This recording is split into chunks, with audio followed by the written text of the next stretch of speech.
جی ناظرین السلام علیکم، آپ کا میزبان عدنان حیدر، نصرت جاوید ہمارے ساتھ ہیں۔ نصرت، کل پروگرام کے اختتام پر آپ نے خاص طور پہ زائرین کے مسئلے پر بات کی تھی کہ حکومت کو ایک مناسب حل زائرین کے مسئلے پر لینا چاہیے اور ان سے بات چیت کے ذریعے آف کورس مسئلے کو کسی پایہ تکمیل تک پہنچنا چاہیے۔ تو آج یہ اطلاع ملی ہے کہ شاید ابھی وہ کراچی پہنچ چکے ہوں گے وفاقی وزیر مملکت جو ہیں برائے داخلہ طلال چودھری صاحب، اور زائرین سے وہ بات چیت کریں گے تاکہ ان کے مسئلے کا کوئی مناسب حل حکومت نکال سکے۔ It's good development. یار ہم نے ظاہر ہے بہت محتاط انداز میں، کیونکہ یہ انتہائی جذباتی مسئلہ ہے۔ دوسرا، ہم نے رات فریاد یہ کی تھی کہ یار اس میں جو زیادہ تر لوگ جاتے ہیں، ظاہر ہے امیر آدمی کو تو فرق نہیں پڑتا، وہ جہاز کا ٹکٹ لیتا ہے اور السلام علیکم، ٹھیک ہے۔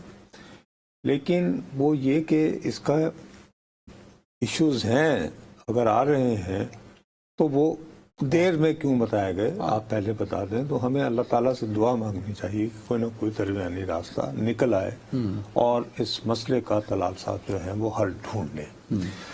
اچھا، اس میں وزیر داخلہ یہ زائرین کے لیے کوئی مسئلہ کو حل کرنے میں کامیاب ہوتے ہیں یا نہیں ہوتے، لیکن عراق سے ایک اچھی خبر یہ آئی ہے کہ یہ جو انہوں نے ویزے دیے ہوئے تھے، اور دیکھو نا غریب آدمی کے لیے یہ مہنگا ویزا ہے، 35,000 روپے وہ 1,70,000 روپے، وہ تو بیچارہ پورے سفر کا دے رہا ہے، اس میں 35,000 اس میں 35,000 بہت بڑی رقم ہے اس کے لیے۔ تو انہوں کے ویزے غالباً 28 سفر کو ختم ہونے تھے، تو انہوں نے ان کو 30 ربیع الاول تک ایکسٹینشن دے دی۔ یہ سویٹ آف عراق گورنمنٹ، اس کا مطلب ہے کہ وہ بھی چاہتے ہیں کہ یار اگر اس دوران کوئی، اس میں ظاہر ہے کہ ایک تھوڑا سا مسئلہ کا جن کا یہ تھا کہ جی 40 کو اس ڈیٹ کو وہاں پہ پہنچنا ہے۔ تو بہرحال ہماری دعائیں نیک تمنا ہے طلال چودھری صاحب کے، لیکن مجھے طلال چودھری صاحب سے گلہ بھی ہے۔ اچھا، وہ یہ تو ان کا یہاں پہ ان کی تعریف اچھائی کے جس موسم میں وہ آئے ہیں اور ان کے لیے نیک تمناؤں کے اظہار کے بعد ذرا پھر اوگر ہم سے گلہ بھی سن لے۔ انہوں نے خطاب فرمایا ہے دہشت گردی کے موضوع پر۔ اب دہشت گردی کے موضوع پر خطاب کرتے ہوئے آن دا ہاؤس آف پارلیمان کے فلور پر آپ کھڑے ہو کر جب وہ بات کرتے ہیں تو میں اور آپ کتنا بھی مسخرہ پن کرتے رہیں سیاست کے بارے میں، دنیا جو دیکھنے والی ہوتی ہے وہ یہ کہتی ہے یہ پارلیمان میں وزیر داخلہ ایک پالیسی بیان دے رہا ہے۔ ہاں آف کورس، یہاں پہ جتنے سفارتکار مقیم ہیں اسلام آباد میں، انہوں نے جو ان کا سٹاف ہے ان کو کہا ہوگا کہ بھئی ابھی تک ان کے پاس پارلیمان کے نوٹس لے کے آگے کارروائی میں کیا کیا ہوا تو یہ ہائی لائٹڈ ہوگا۔ اب میں نے درخواست کی تھی پروڈیوسر صاحب سے کہ یار مجھے جس ان کے بیان کے جس حصے نے اپسیٹ کیا ہے وہ ذرا سنا دیں چوئی صاحب۔ کوئی نیا آپریشن نہیں ہو رہا، لیکن کوئی کاروائی جو نیشنل ایکشن پلان سے ہو رہی ہے وہ ہوگی، کسی کا باپ بھی نہیں روک سکتا۔ یعنی اس ملک میں دہشت گرد رہیں گے؟ نہیں رہیں گے۔ 2015 میں آخری حملہ اللہ نہ کرے کسی پہ ہو، پی ٹی آئی کے کسی رہنما پہ، کسی ایم پی اے پہ ہوا۔ کب؟ 2015 میں۔ اس کے بعد کبھی حملہ نہیں ہوا۔ حملہ ہوتا ہے جے یو ایف پہ ہوتا ہے، اے این پی پہ ہوتا ہے، پیپلز پارٹی پہ ہوتا ہے، پی ایم ایل این پہ ہوتا ہے۔ وہ آپ کی رشتہ داری ہے کوئی اس سے، آپ پر کیوں نہیں ہوتا؟ کیونکہ گٹھ چھوڑ ہے، گٹھ چھوڑ۔ جناب چیئرمین، جس کے وزیر اور وزیر اعلیٰ بتا دے کے زندہ ہوں، بتا دے کے رہتے ہوں، وہ کیا لڑیں گے؟ آپ کس کے ساتھ کھڑے ہیں؟ فیصلہ کریں، دہشت گردوں کے ساتھ کھڑے ہیں یا پاکستان کے ساتھ کھڑے ہیں؟ یہ سیاست نہیں چلے گی۔ اب وزیر داخلہ صاحب نے جو کچھ فرمایا ہے ان میں سے کچھ حقائق سے ہم تفصیلات میں جائے بغیر شاید ہم ایگری کریں، کچھ حقائق سے جو انہوں نے دعوے کیے ہیں، کچھ ٹھیک۔ یہ پروگرام وہ واحد بدنصیب پروگرام ہے کہ جس کے شروع ہوتے ہی ہم 1.5 سال سے چیخ چلانا فریاد کرنا شروع ہو گئے۔ یاد ہے بار بار فخر کاکا خیل کو لے کر کہ جی شام کو پولیس والے باہر نہیں جاتے ہیں، لوگوں کے امن و امان کا مسئلہ خراب ہو رہا ہے، پہلے ساؤتھ سے شروع ہو کے۔ اب میں زیادہ لمبی چوڑی بحث میں نہیں جانا چاہتا، یہ آج کا ڈان اخبار ہے، یہ فرنٹ لائن پہ سٹوری ہے کہ ہماری لا سیکورٹی، جس میں یعنی کہ انفورسمنٹ جو ایجنسیز ہیں، پولیس ہو، 11 لوگ شہید ہوئے ہیں کل مختلف دہشت گردی کے واقعات میں کے پی اور بلوچستان میں، خیبر پختونخوا اور بلوچستان میں آپ کے 11 جوان بچے شہید ہوئے۔ ظاہر ہے وہ ان کے گھر والے ہیں، ان کے بہن بھائی ہیں، ان کے یعنی کہ کیا وہ صدمہ ہے، اور یہ ہر دوسرے دن کا واقعہ ہے، کوئی ایک دن کا واقعہ نہیں ہے۔ ٹھیک، اب ساتھ ہی اسی اخبار کے بیک پیج پہ ایک دو کالم میں یہ لمبی خبر ہے کہ جناب جرگاز ہو رہے ہیں اور وہ یہ مطالبہ کر رہے ہیں کہ جو کالعدم تنظیمیں ہیں ان سے اور افغان حکومت سے مذاکرات کیے جائیں، اور انہیں کہا جائے کہ جی آپ برائے مہربانی ہمیں امن مہیا کیجیے، حالانکہ امن میری دانش میں کبھی مانگے نہیں ملا کرتا، ٹھیک ہے، یہ میری رائے ہے۔ ٹھیک، اب لیکن یہ لوگ کیا خود ہی تو ایکٹیو نہیں ہوئے نا، ہوا یہ کہ خیبر پختونخوا کے وزیر داخلہ صاحب نے 24 جولائی کو ایک کل جماعتی کانفرنس بلائی۔ وزیر داخلہ صاحب نے، نہیں، وزیر اعلیٰ صاحب نے، وزیر اعلیٰ صاحب خیبر پختونخوا کے وزیر اعلیٰ صاحب جناب علی امین گنڈا پور صاحب، اس کے اختتام پر انہوں نے باقاعدہ پریس کانفرنس کی اور اس میں انہوں نے فرمایا کہ اچھا، حالانکہ وہ جو نام نہاد کل جماعتی کانفرنس تھی اس میں مین سٹریم جماعتوں کے نمائندوں نے شرکت نہیں کی، مثال کے طور پر وہاں پہ کوئی پیپلز پارٹی کا رہنما موجود نہیں تھا، اس سے تو چھوڑے عوامی نیشنل پارٹی، احمد ولی خان مثلا اس میں جیسے نہیں تھے، امیر حیدر ہوتی نہیں تھے، ٹھیک ہے، جی جو وہاں کے سٹیک ہولڈر بنتے ہیں نا، ہاں، میجر سٹیک ہولڈر، مسلم لیگ کا مزامیر مقام صاحب نہیں تھے، چلے، لیکن بہرحال وزیر اعلیٰ کے طور پر انہوں نے کہا کہ جناب ہر ضلع کے مقامی جو عمائدین ہیں، بزرگ ہیں، وہاں کے رہائشی جو معتبر ہیں، یہ سارے مل کے جرگے کریں، اور ان میں سب سے زیادہ پھر علماء اکرام نے بھی نا، انہوں نے بھی انیشیٹو لیا۔ اب حضور بات یہ ہے کہ 2 اگست سے ان جرگوں کا ضلعی لیول پر صوبائی سطح پر آغاز ہوا، اور آج تک شمالی وزیرستان، اپر اور لوور ساؤتھ وزیرستان، اور پھر مختلف جو قبائل ہیں ان کے ساتھ بھی، جیسے وزیر قبائل ہیں، بٹنی قبائل ہیں، درازندہ اور جندولہ، ان کے ساتھ مذاکرات ہوئے۔ ٹھیک، اس کے بعد پشاور، اورکزئی، درہ آدم خیل، اور سب سے زیادہ باجوڑ اور میمن۔ مطلب وزیر اعلیٰ کی جو اے پی سی تھی اس کا ایک پریکٹیکل نہیں، انہوں نے جو فیصلہ کیا تھا اس کی implementation شروع ہوئی۔ نہیں، اس میں یہ ہے کہ ان سب کے بعد مقامی سطحوں کے جرگوں کے اختتام کے اوپر عدنان حیدر صاحب علی امین گنڈا پور صاحب کی پریس کانفرنس کے مطابق پھر ایک قومی سطح کا، یعنی کہ بڑا جرگہ، جرگہ آپ کہیں گے، گرینڈ جرگہ ہوگا۔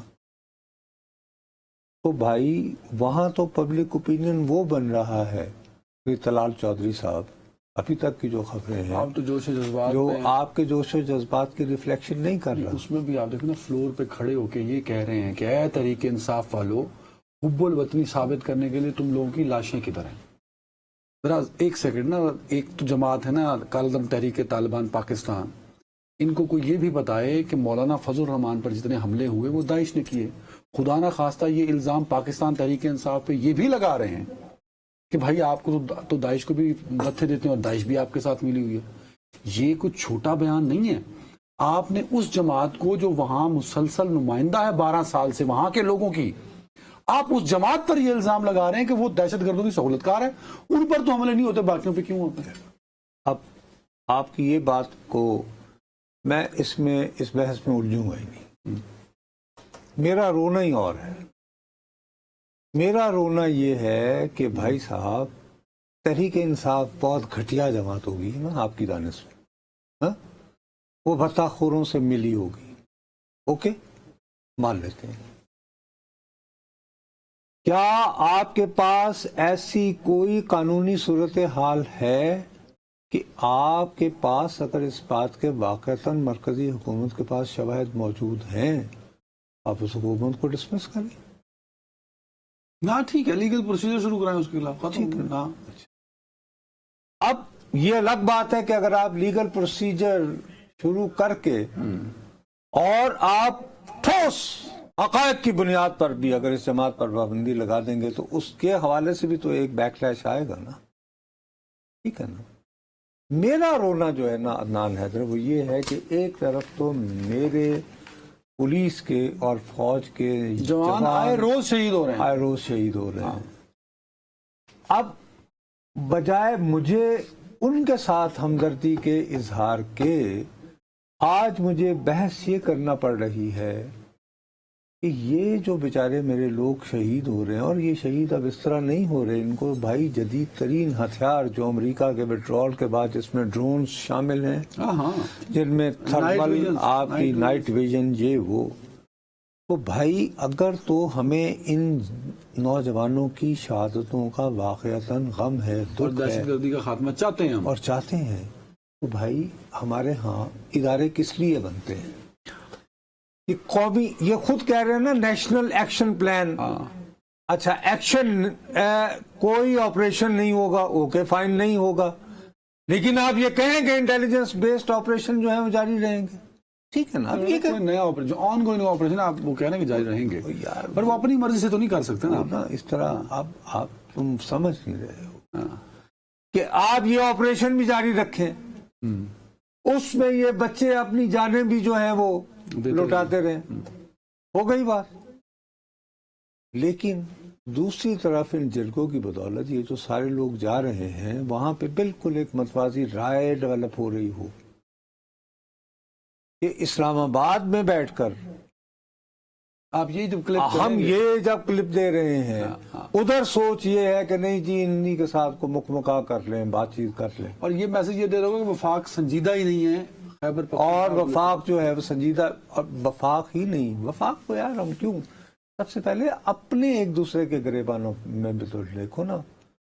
دیانتداری سے بتاؤ ایک صحافی کے طور پر کتنے ہمارے ساتھی جو ہیں وہ اس وقت یہ بات ڈسکس کر رہے ہوں گے ٹی وی اسکرین پہ, لگاؤ ریموٹ.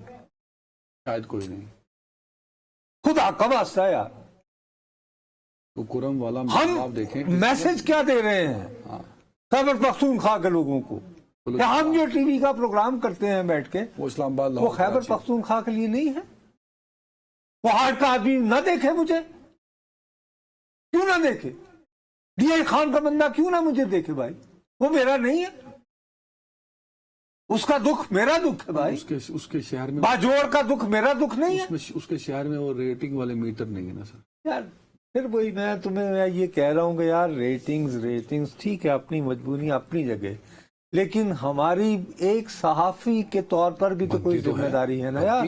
ہم کافی مراسپنہ کرتے ہیں ریٹنگ کے لیے, میں بھی کرتا ہوں بھائی, آپ بھی کرتے ہیں ماشاءاللہ. مثلا جس حد تک مراسپنہ کرنا ہوتا کری دا کری, لیکن یار کہیں نہ کہیں کچھ چیزیں ہیں جو بہت سنجیدہ ہیں. اس کے لیے اس حکومت کا سنجیدہ ہونا زیادہ ضروری ہے. مجھے یہ بتائیں اس دھمکی سے کیا آپریشن ہو سکتا ہے؟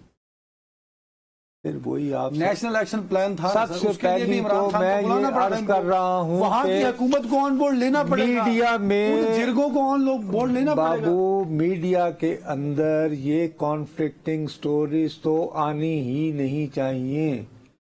آپ قومی سلامتی کونسل کا اجلاس بلائیے, وہ اس وقت تک جاری رہے جب تک آپ کے اور خیبر پختونخوا کے